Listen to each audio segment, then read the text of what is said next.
Hi, this is Dinesh Gangasani. Welcome to my channel. Think about this.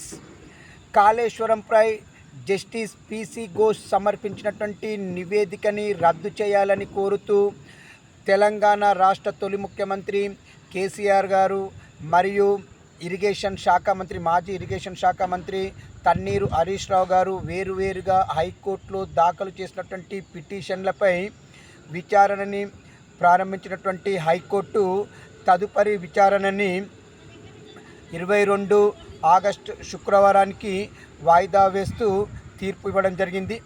ఏది ఏమైనా ఈ commission సంబంధించి సరైన నిబంధనలను పాటించలేదని, చాలా అవకతవకలు జరిగాయని చెప్పేసి కేసీఆర్ తరపున వాదిస్తున్నటువంటి సుప్రీంకోర్టు న్యాయవాది ఆర్యామ సుందరం గారు హైకోర్టుకు విన్నవించడం జరిగింది.